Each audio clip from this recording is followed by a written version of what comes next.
ఉన్న బంగారాన్ని విడిపించి ఆ రోజు ఆన్లైన్ రేటుకే మేము కొంటాం. Sharma gold company.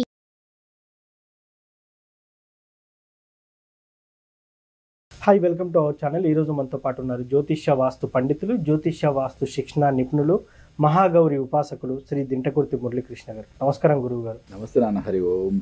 సార్, గత 1 month క్రితం నేను మీతోనే ఒక ఎపిసోడ్ చేస్తున్నాను. ఏపీలో గెలవబోయే పార్టీ ఫలానా అని చెప్పారు. సో ఇప్పుడు అది ఏప్రిల్ వరకే ఇది వర్తిస్తుంది అని చెప్పారు. ఇప్పుడు ఎలక్షన్ మేలో ఉంది, జూన్లో రిజల్ట్ ఉంది. అంటే ఇప్పుడు మీరు చెప్పిన వాళ్ళు కాకుండా వేరే వాళ్ళు గద్దెనెక్కే అవకాశం ఉందంటారు. ఏంటి అసలు పరిస్థితి? అబ్సల్యూట్గా మనం మాట్లాడుకున్నప్పుడు ఎప్పుడు వరకు మీరు చెప్పిన జ్యోతిష్యం ఎందుకంటే గోచారంలో గ్రహాల యొక్క స్థితులు మారుతాయి కాబట్టి ఎప్పటి వరకు వర్తిస్తుందని అడిగావు. ఏప్రిల్ లోపు ఎలక్షన్లు జరిగే ఛాన్సెస్ క్లియర్గా కనబడుతున్నాయి కాబట్టి నేను చెప్పింది ఏప్రిల్ వరకు వర్తిస్తుందని చెప్పాను. నెక్స్ట్ ఏదైనా మార్పు ఉంటే కనుక, డేట్ మార్పు ఉంటే మనం మళ్ళీ మాట్లాడుకుందామని క్లియర్గా మాట్లాడుకున్నాం. ఓకే, ఇంకొకసారి మరి ఎలక్షన్ డేట్ ఏమో మేలో ఉంది, రిజల్ట్ డేట్ జూన్లో ఉంది. అంటే మే నుంచి గురు సంచారం మారుతుంది కదా. మారిన దాన్ని బట్టి మరి జాతకాలు ఏమన్నా తలకిందులైనయా, మనం చెప్పుకున్న దాంట్లో ఏమన్నా మార్పులు చేర్పులు ఉన్నాయా అనేది ఒక్కసారి మనం విశదీకరిద్దాం. మనం ఏ జాతకం గురించి అయితే ఇంతకుముందు మనం మాట్లాడుకున్నాం క్లియర్గా, అవే జాతకాలు. ఓకే, బట్ ఇక్కడ ఏంటంటే అప్పుడు మనం మాట్లాడుకున్న దాంట్లో పర్సనల్ మంత్ నెంబర్ రాసుకున్నాము. ఇప్పుడు పర్సనల్ మంత్ మేలో వచ్చి చంద్రబాబు నాయుడు గారికి personal month number as per సంఖ్య 1 వస్తుంది. వైఎస్ జగన్కి కూడా 1 వస్తుంది. నెక్స్ట్ పవన్ కళ్యాణ్ గారికి పర్సనల్ మంత్ నెంబర్ మేకి 6 నెంబర్ వస్తుంది. ఈ సాంఖ్యయోగం ప్రకారం అంటే ఇక్కడ దీంట్లో కూడా ఈ పర్సనల్ మంత్లో కూడా చాలా క్లియర్గా చంద్రబాబు నాయుడు గారికి, వైఎస్ జగన్ గారికి పోటాపోటీనే ఉంది. ఓకే, నెక్స్ట్ పవన్ కళ్యాణ్ గారు కూడా మే 6 నెంబర్ రావడం కూడా చాలా మంచి శుభ సూచకమే. నెక్స్ట్ మనం ఆస్ట్రాలజీ పరంగా అంటే ఏప్రిల్ ఎండింగ్ వరకు గురు సంచారం మేషంలో ఉంది. ఓకే, ఇప్పుడు మే 1 నుంచి గురువు వృషభంలోకి మారుతున్నాడు. ఇప్పుడు మనకి మే 13 ఎలక్షన్లు అంటున్నారు. నెక్స్ట్ జూన్లో వచ్చేప్పటికి మనకి రిజల్ట్ డేట్ అని చెప్తున్నారు.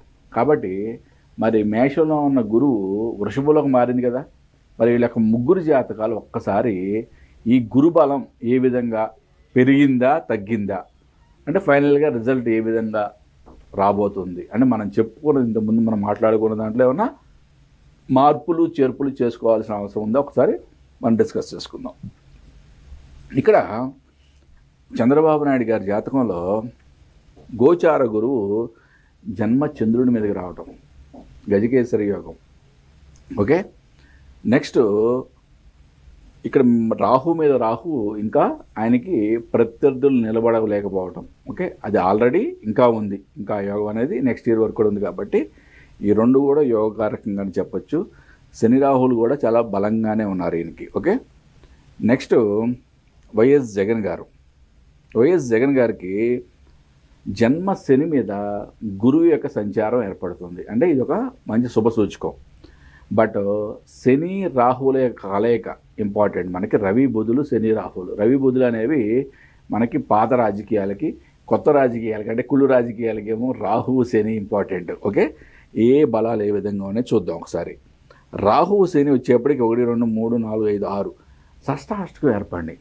అంటే 5వ స్థానంలో ఉన్న గురువు 6వ స్థానంలోకి వెళ్తాం అనేది వైఎస్ జగన్ గారికి అంటే పాత జాతకం కన్నా ఇప్పుడు ఇంకా కొంచెం బలం తగ్గింది అని చెప్పచ్చు. ఓకే, నెక్స్ట్ పవన్ కళ్యాణ్ గారిది జాతకంలో చూద్దాం. ఈయనకి జన్మ శని మీదకి గురు సంచారం ఏర్పడింది. జన్మ రాహువుకి జన్మ శనికి ఆల్రెడీ సంబంధం ఉంది. జన్మ రాహువుకి జన్మ చంద్రుడికి గురువుకి ఇప్పుడు ఏర్పడబోతుంది. జన్మ కుజుడికి గురువుకి సంబంధం ఏర్పడబోతుంది. ఈయనకి ఇంతకుముందు మనం మాట్లాడుకున్న దానికన్నా ఇంకా అద్భుతమైన జాతకం బలం పెరగబోతుంది. అంటే మనం ఇంతకుముందు మాట్లాడుకున్నది ఈ తెలుగుదేశం పార్టీ అండ్ జనసేన కూటమి గెలవడం ఖాయం, నల్లేరు మీద నడక అని చెప్పుకున్నాం. దాంట్లో ఇప్పుడు మనం మాట్లాడుకున్న అంటే ఈ గురు సంచారం మారిన తర్వాత చూసుకున్నా కూడా దాంట్లో ఎటువంటి మార్పు లేదు. ఇంకా లోతుగా చెప్పాలంటే వైఎస్ జగన్ గారి జాతకం ఇంతకుముందు మనం మాట్లాడుకున్న దానికన్నా ఇంకా కొంచెం వీక్ అయిందని చెప్పచ్చు. అంటే ఫైనల్గా కూటమి అనేది గెలుపు తథ్యం. సార్ ఇప్పుడు ఇవన్నీ చెప్పారు, బాగానే ఉంది. వీటన్నిటికీ ఒక పరిహారం కూడా ఉంటుంది. అంటే ఇప్పుడు మనం అనుకున్న పని జరగట్లేదు అని తెలిసినప్పుడు దానికి ఒక రెమెడీ అయితే ఉంటుంది. ఎగ్జాక్ట్లీ. సో దీనికి పరిహారంగా అపోజిషన్ పార్టీ కావచ్చు, లేకపోతే ఇప్పుడు పుంజుకునే పార్టీలు కావచ్చు, ఏం చేస్తే వీళ్ళకి బెనిఫిట్స్ జరిగే అవకాశం ఉంది? ఒకటి ఎట్లా అంటే జాతకంలో యోగం ఉన్నప్పుడు మనం ఎటువంటి హోమాలు, యజ్ఞాలు, యాగాలు చేస్తే వాటి యొక్క ప్రభావం చాలా ఎక్కువగా చూపిస్తుంది. జాతకంలో యోగమే లేనప్పుడు నువ్వు ఏం చేసినా పనికిరాదు. ఓకే, ఇది ఎవరైనా ఒప్పుకోవాల్సిన విషయం. ఇక్కడ ఏంటంటే ఇప్పుడు నీకు నాకు పోటీ అనుకుందాం. ఓకే, నీ జాతకంలో నా జాతకం చాలా పోటాపోటీగా ఉన్నాయి, బలాబలాలు. బట్ నేను గెలుస్తానని చెప్పి నా జాతకం చెప్తుంది. అంటే పోటాపోటీగా ఉన్నాయి, చాలా వేరియేషన్ లేదు. అప్పుడు నువ్వు తాంత్రికులను పిలుచుకున్నావో, మాంత్రికులను పిలుచుకున్నావో, రాజశ్యామల యాగం చేసావో, లేకపోతే వామాచారంలో ఇంకేదైనా పూజలు చేసావో చేస్తే 100% నువ్వే గెలుస్తావు. ఓకే, ఎందుకంటే నీకు నాకు యోగాలు చాలా పోటాపోటీగా ఉన్నాయి. ఓకే, పోటాపోటీగా ఉన్నాయి కాబట్టి నీకు దైవబలం ఇంకా పెరిగింది. 100% నువ్వు గెలుస్తావు. ఇది ఎవ్వరు కొట్టిపడేయడానికి లేదు. ఓకే, మరీ చెప్తున్నా, నీ జాతకంలో యోగాలే లేవు. మనిద్దరం పోటీ చేస్తున్నాం. నీ జాతకానికి నా జాతకానికి, నక్కకి నాగలోగానికి ఉన్న తేడా ఉంది. నువ్వు ఏం చేసినా కాదు, అంతేనా? ఇది ఫైనల్. ఓకే, నువ్వు ఏం చేసినా అది కొంతవరకు ఉపయోగపడేదే. కానీ జాతకంలోనే యోగం లేకుండా నేనేదో రాజశ్యామల యాగం చేస్తా, లేకపోతే నేనేదో వామాచారంలో చేస్తా, అది ఉపయోగకారి కాదు కదా, ఉపయోగకారి కాదు. ఇప్పుడు కేసీఆర్ గారు ఓకే, ఆయన ఫస్ట్ ఎలక్షన్ జరగకముందు రాజశ్యామలో చేశారు, ఎలక్షన్లో గెలిచి ముఖ్యమంత్రి అయిన తర్వాత రాజశ్యామలో చేశారు, మొన్న ఎలక్షన్ల ముందు రాజశ్యామలో చేశారు. మరి ఎందుకు గెలవలే? మొన్న ఎందుకు గెలవలేదు కూడా మనం మాట్లాడుకున్నాం. ఓకే, అక్కడ భక్తి లోపించి ఉండొచ్చు, అది ఆయన డిసైడ్ చేయాలి. ఆయన అక్కడ చేసే దాంట్లో భక్తి లోపించి ఉండొచ్చు. రెండోది యోగాలు కూడా, అక్కడ గోచారంలో యోగాలు కూడా చాలా తగ్గినాయి కదా ఆయనకి. చాలా క్లియర్గా చెప్పాం కదా, అక్కడ రేవంత్ రెడ్డి అనే సింహానికి 60 పాయింట్లు, కేసీఆర్ అనే సింహానికి 40 పాయింట్లు మాత్రమే వచ్చినాయి. అక్కడ చాలా వేరియేషన్ ఉంది. ఇప్పుడు మనిద్దరం ఎమ్మెల్యేగా కంటెస్ట్ చేస్తున్నామమ్మా. ఓకే, ముఖేష్ అనే వారికి 45 పాయింట్లు వచ్చినాయి, నాకు 50 పాయింట్లు వచ్చినాయి, నీకు ఒక 49 48 వచ్చినాయి అనుకుందాం. అంటే పోటాపోటీగా ఉంది, ఒక 5 పాయింట్లు అటు ఇటు పోటాపోటీగా ఉంది. ఇప్పుడు నువ్వేమన్నా చేయించుకున్నా, యోగారకంగా ఉంది కాబట్టి నీకు కూడా నువ్వేమన్నా పరిహారాలు చేసినా దాని యొక్క ఫలితం ఉంటుంది.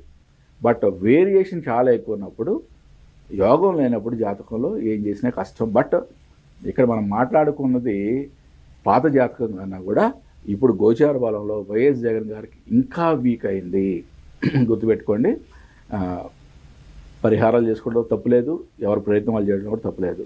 Okay, but as per my knowledge, నాకు ఈ అమ్మ ఇచ్చిన నా యొక్క జ్ఞానాన్ని, నా యొక్క పరిధిని నేను ఆలోచించి చెప్పేది ఏంటంటే అది ఎంతవరకు ఉపయోగపడుద్ది అనేది ఇక్కడ యోగాలు అయితే అంత అద్భుతమైన యోగాలు కనిపించట్లేదు. ఓకే సార్, మొత్తానికి మనం దీని ప్రకారం చూసుకున్నట్టయితే కూటమికి అవకాశం ఎక్కువ ఉంది. అవకాశం ఎక్కువ కదా నాన్న, నల్లేరు మీద నడక అని చెప్తున్నారు. సో ఇప్పుడున్న ముఖ్యమంత్రి జాతకం కొంచెం వీక్ ఉంది, అది నెక్స్ట్ అవకాశం లేదని చెప్తున్నారు. చూద్దాం సార్, ఎట్టగేలకు జూన్లో రిజల్ట్ వస్తుంది, ఆ ఫలితాన్ని ఆధారంగా చేసుకొని ఎవరు గెలుస్తారని చూద్దాం. Thank you. నమస్తే, హరివంశ్. సో చూశారు కదా, ఏపీ ఎలక్షన్ ఎలా ఉండబోతుంది ఫలితం అనే దాని గురించి మురళీకృష్ణ గారు వివరించారు. ఇది వాటి కార్యక్రమం. మరో కార్యక్రమం మళ్ళీ కలుద్దాం. Thank you.